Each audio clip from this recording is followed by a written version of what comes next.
Hello दोस्तों, welcome to Fair Value Traders. So दोस्तों, कैसे था आज आपका दिन? दोस्तों, ये निफ्टी बैंक का 15 मिनट का चार्ट है। अगर आप देखेंगे तो हमने यहाँ से जो एक डाउनफॉल शुरू की थी, ठीक है, उसके बाद हमने एक अप मूव लगाया, नीचे आया, रिट्रेस किया, ऊपर गया, नीचे रिट्रेस किया और ऊपर गया। तो ये अभी ये वाला जो लो है, ये हमने इसके ऊपर ये वाला लो लगाया। हर एक लो जो है हायर लोज लगाते जा रहा है और हायर हाइस मार्केट लगाते जा रहा था अंटिल दिस पॉइंट, जहां पे मार्केट ने, मैंने आपसे कहा था कि ये वाला जो जोन है ये बहुत ज्यादा इंपॉर्टेंट जोन है। अगर मार्केट इसको सस्टेन करके नीचे चला जाता है तो आने वाले टाइम में हम और डाउनफॉल देखेंगे। अगर इसको मैं थोड़ा सा जूम कर देती हूँ ताकि आप इसको अच्छी तरीके से देख पाए। देखिए, ये जो लेवल है ना मार्केट का, ये पूरा जो जोन है ये बहुत ज्यादा इंपॉर्टेंट जोन है। और अगर आप देखेंगे, मार्केट ने कहीं ना कहीं आज उस जोन को तोड़ने की कोशिश की, डब्ल्यू पैटर्न बना के मार्केट ने क्लोजिंग दी है। और ये जो पैटर्न है ये बहुत ही इंपॉर्टेंट है, बट इसका कंफर्मेशन तभी आएगा जब हम इसके ऊपर निकलेंगे। जो कल अगर मार्केट ने गैप अप दिया और अगर हम इस लेवल के ऊपर सस्टेन करें तो पहला टारगेट आपका ये होना चाहिए, और उसके बाद मार्केट हो सकता है कि रिट्रेस करने के बाद मार्केट एक नया फ्रेश अप मूव के लिए रेडी हो जाए। कल अगर मान लेते हैं कि हम गैप अप हो जाते हैं ना, तो ये आप ये वाले लेवल का ब्रेकआउट होने का वेट कर सकते हैं। मार्केट थोड़ी देर अगर यहाँ रिट्रेस किया और उसके बाद आप अगर मार्केट ने कल का हाई को तोड़ दिया ना, तो आप एक अप मूव के लिए कैरी फॉरवर्ड कर सकते हैं और अपना पोजीशन साइजिंग भी थोड़ा इंक्रीज कर सकते हैं, क्योंकि मार्केट का जो स्ट्रक्चर है वो चेंज हो जाएगा। हम हो सकता है कि नए फ्रेश अप मूव की तरफ चले जाए, लेकिन ये तभी कंफर्म होगा जब ये वाला हाई हमारे ये वाले हाई के ऊपर, जो कि समवेयर अराउंड 46,000, कितना है ये वाला हाई, अगर आप देखेंगे तो 46,000 45,869, सो मोटा मोटा 46,000 तक 45,900 पकड़ के चलिए। सो उसके ऊपर मार्केट सस्टेन करता है तो आने वाले टाइम में हम थोड़े ऊपर जा सकते हैं, लेकिन मार्केट में ये भूलना नहीं है कि ये वाला हाई ब्रेक करते से ही इसका नेक्स्ट टारगेट होना चाहिए 46,000 46,050 का, क्योंकि यहाँ पे एक रेजिस्टेंस है। ये वाला रेजिस्टेंस निकल जाएगा तो हमने मार्केट में एक बहुत ही शानदार तेजी देखने को मिलेगा, जो हमको 46,300 एंड 46,600 की तरफ भी लेके जा सकता है। ये एक लॉजिक है, क्योंकि मार्केट ने इतने डाउनफॉल के बाद जो है एक थोड़ा सा हॉल्ट लिया है। देखिए, अगर मार्केट इतने डाउनफॉल के बाद एक हॉल्ट ले रहा है और उसका और सस्टेन कर रहा है ना, अगर कल गैप अप होकर सस्टेन कर दिया तो हमारा स्ट्रक्चर चेंज हो जाएगा और आने वाले टाइम में हम ऊपर चले जाएंगे।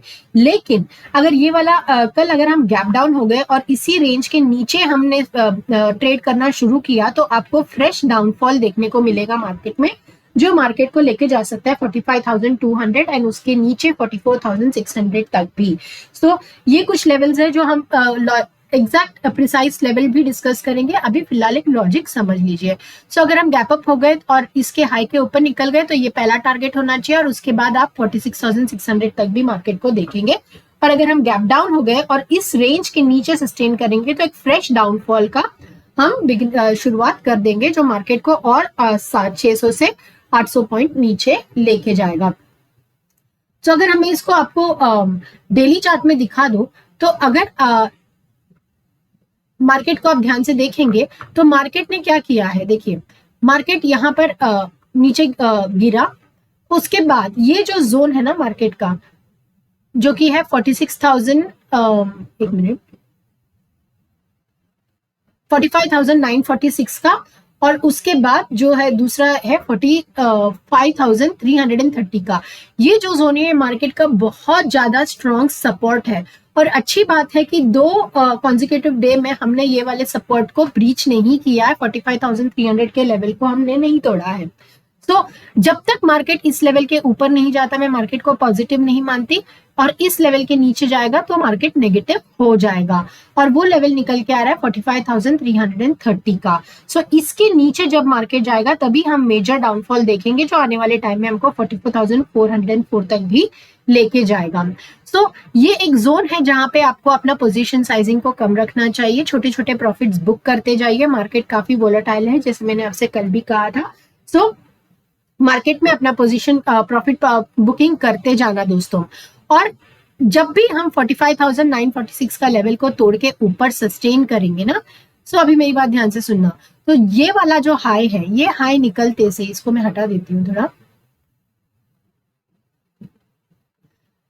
जब अगर हम गैप अप हो गए और हमने ये वाले जोन के ऊपर हम सस्टेन कर रहे हैं, तो ये वाला हाई ब्रीच करते से ही आपका पहला टारगेट होना चाहिए 46,320 का, और ये लेवल ब्रेक करते से ही आप अपना पोजीशन साइजिंग इंक्रीज कर सकते हैं, क्योंकि हम ये लेवल जरूर देखेंगे। ये एक ऐसा रेजिस्टेंस है जो मार्केट को ब्रीच करना बहुत ज्यादा जरूरी है। अगर मार्केट इसको तोड़ के ऊपर सस्टेन करता है तो आने वाले टाइम में हम 46,582 का लेवल भी देखेंगे। तो ये आपका गैप अप का लेवल्स हो गया। और गैप डाउन हो जाते हैं और आज के लो के नीचे सस्टेन करते हैं तो आप 45,382 और 45,330 के लिए प्ले कर सकते हैं। अगर हम गैप डाउन हो गए तो मैं अपना पोजीशन साइजिंग थोड़ा सा कम रखूंगी, क्योंकि अगर हम इसी जोन में है तो मार्केट कभी भी बाउंस ले सकता है यहाँ से।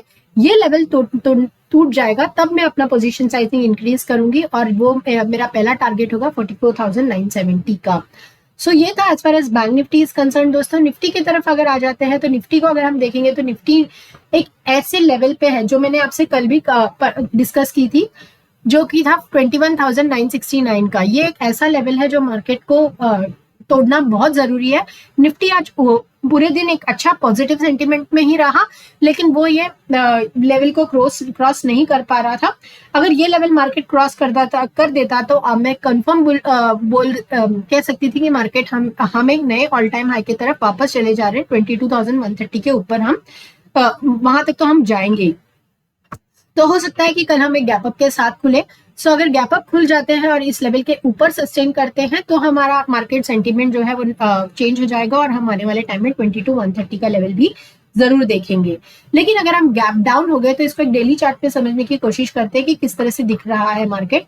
देखिए मार्केट, जैसे मैंने आपसे कल भी कहा था कि जब तक ये वाले लेवल के नीचे हम नहीं जाते, मार्केट जो है वो एक हायर हाई में ही लगा रहा है। निफ्टी में कमजोरी तभी आएगा जब ये वाला लेवल टूटेगा, और ये लेवल टूटने के बाद उसका जो 21,634 का एक बहुत ही ह्यूज सपोर्ट है दोस्तों।